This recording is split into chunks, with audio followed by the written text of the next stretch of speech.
종합제TV 시청자 여러분 안녕하십니까. 2018년 11월 2일입니다. 오전 5시 20분이군요. 이제 두 달밖에 남지 않았습니다. 2018년이. 그러면 김정은이가 연말에 방문한다고 했습니다. 한국에 온다고 그랬어요.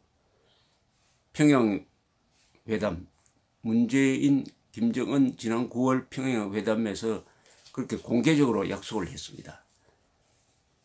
과연 올 수 있겠느냐 하는 회의론이 이제 강해지고 있습니다. 청와대에서도 오기를 희망하지만 바뀔 수 있다.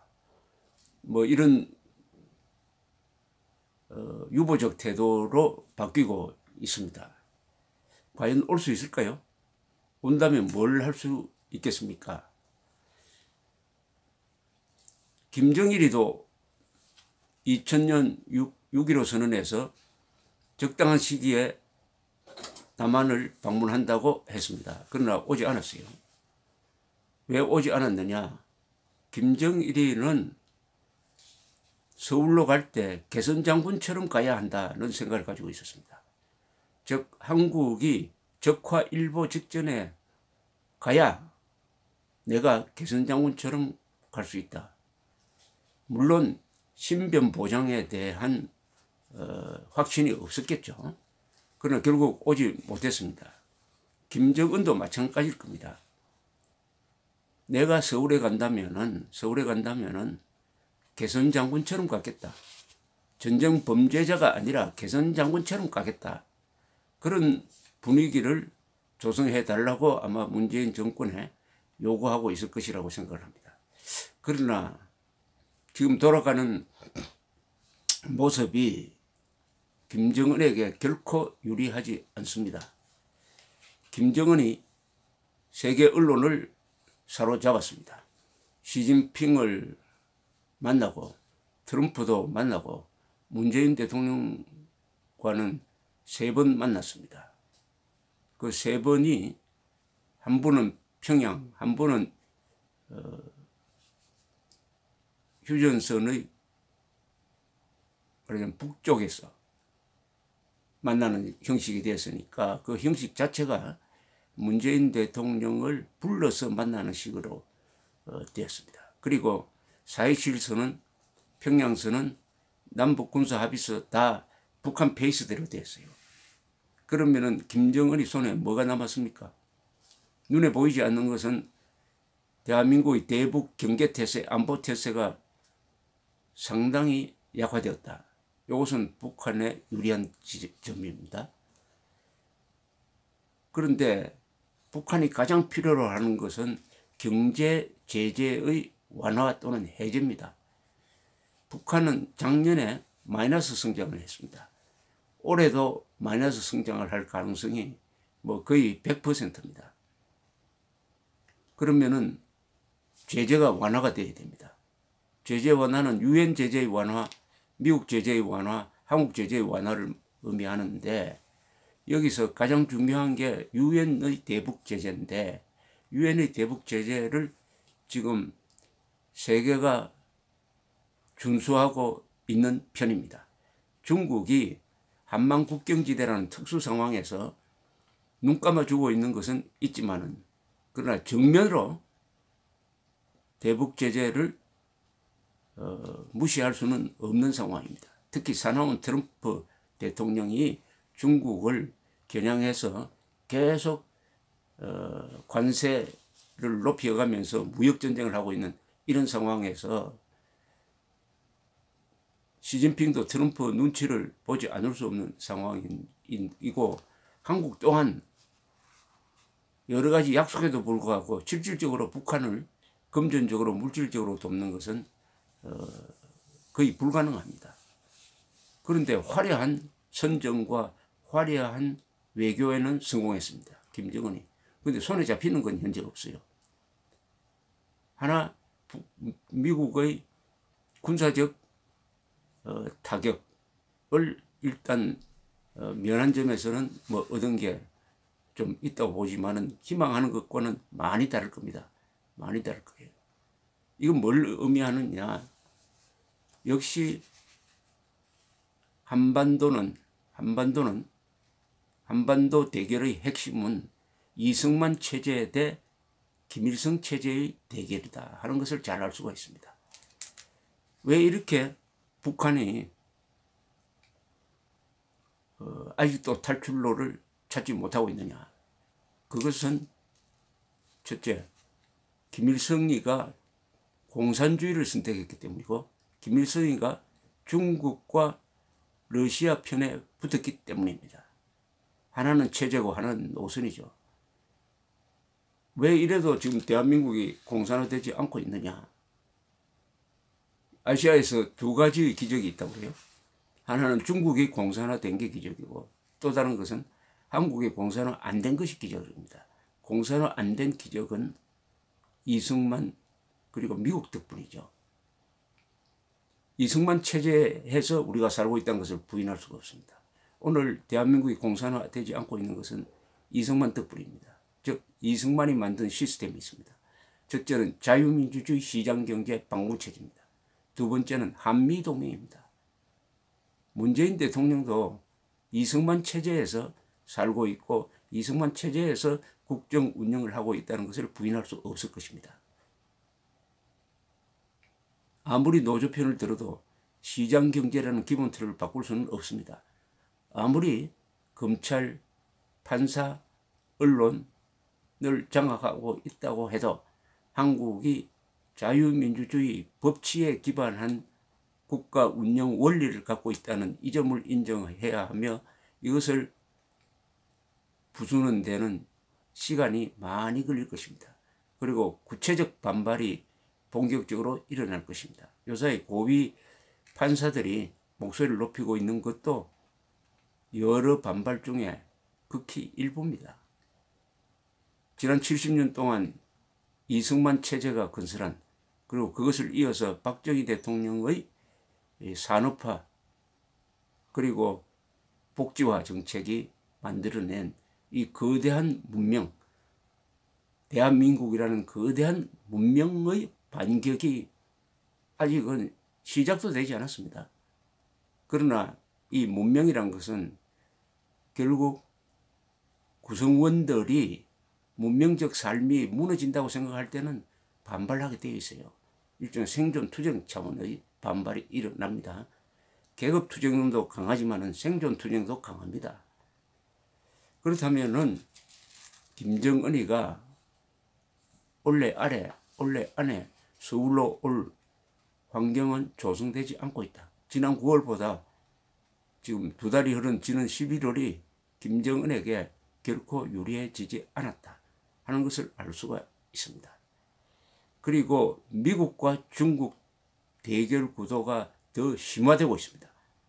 미국은 트럼프, 볼턴, 폼페오 이런 사람들이 지금 보여주고 있는 행태는 미국의 주적은 중국이다.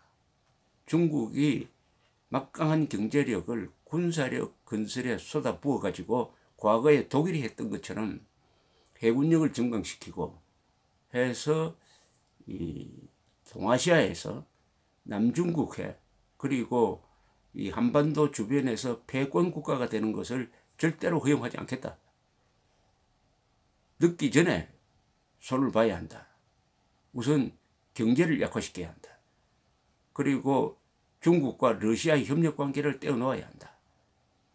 이런 전략 구상을 하고 있으면서 어떻게 보면 중국에 대한 전면적인 압박을 하고 있습니다. 특히 중거리 핵 전력 금지 협정까지 폐기하면 미국이 중거리 핵미사일을 만들 수 있고 배치도 할 수 있으니까 동시에 러시아와 손을 잡고 중국의 중거리 미사일 위협에 공동대처한다. 이런 큰 구상을 지금 볼턴 보좌관이 전개를 하고 있는 이런 구도 하에서 미국과 중국의 대결 구도가 고착이 되면은 문재인 정권의 선택은 미국 앞에 설 것이냐 중국에 설 것이냐로 좁혀지게 되어 있습니다. 물론 중국과의 경제관계는 포기할 수가 없죠. 절대로 포기할 수 없고 한미동맹의 군사적 외교적 협력관계도 포기할 수가 없는데 가장 중요한 것은 군사적 동맹이 안보적 동맹이 더 우선한다는 사실이죠. 우선한다는 사실.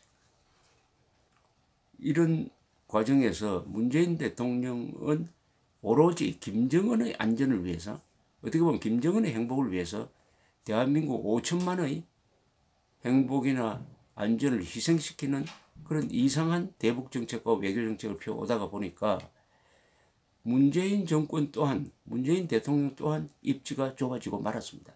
이것은 자초한 것이죠. 국제사회에서 대한민국이 대접을 받는 이유는 크게 보면 두 가지입니다. 하나는 막강한 경제력입니다. 두 번째는 역시 한미동맹입니다. 핵무장하지 않는 나라가 그래도 한국이 대접을 받는 것은 한국 뒤에 핵을 가진 미국이 우산을 펼쳐주고 있으면서 적극적으로 뒷받침하고 있다. 그런데 문재인 대통령의 위험한 대북 정책이 결국은 한미동맹을 지금 약화시키고 있습니다. 그것을 유럽 국가도 알고 있습니다. 그러면 문재인 대통령에 대한 태도가 달라지죠. 시진핑도 달라지죠. 김정은도 달라지죠. 미국이 뒤에 서 있지 않는 홀로 된 문재인 정권을 김정은이가 존경하겠습니까? 시진핑이가 존경하겠습니까? 푸틴이 존경하겠습니까?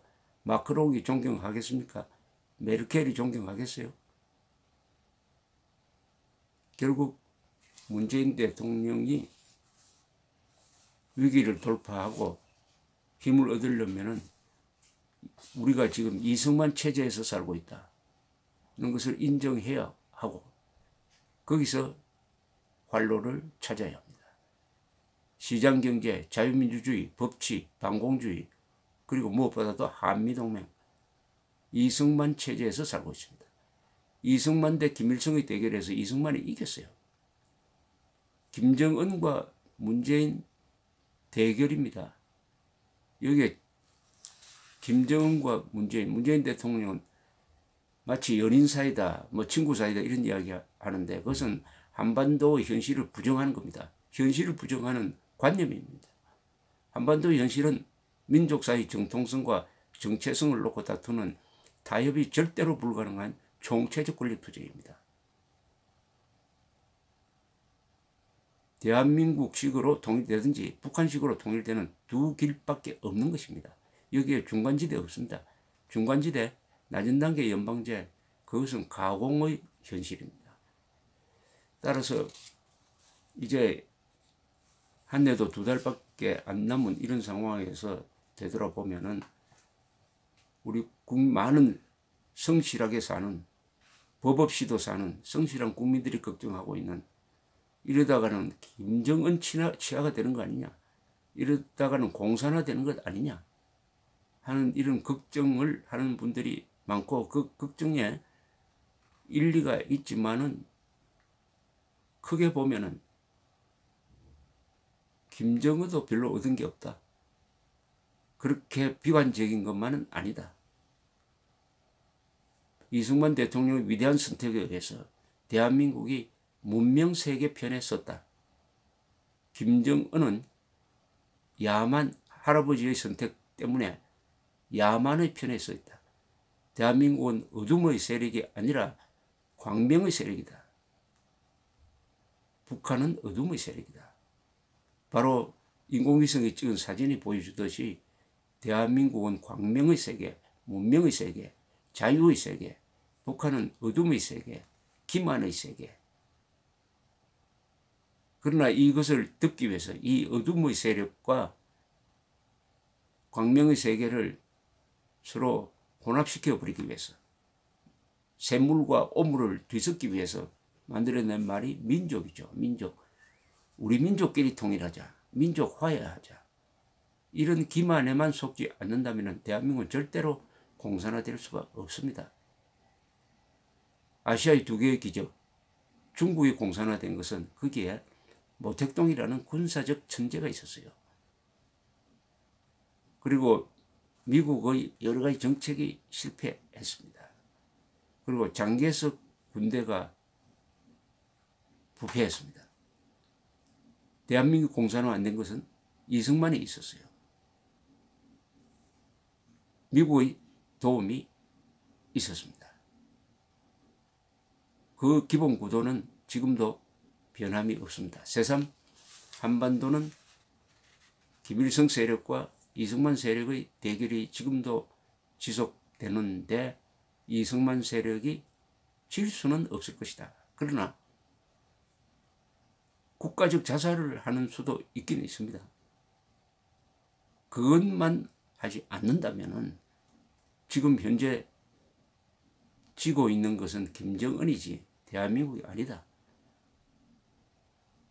그러나 장기적으로 낙관하더라도 하루하루는 비관적으로 대처하면서 구체적 삶 속에서 우리가 이 자유를 지키는 활동을 해야 됩니다. 애구운 마음으로 하는 것이 아닙니다. 손발과 지갑으로 하는 것입니다. 감사합니다.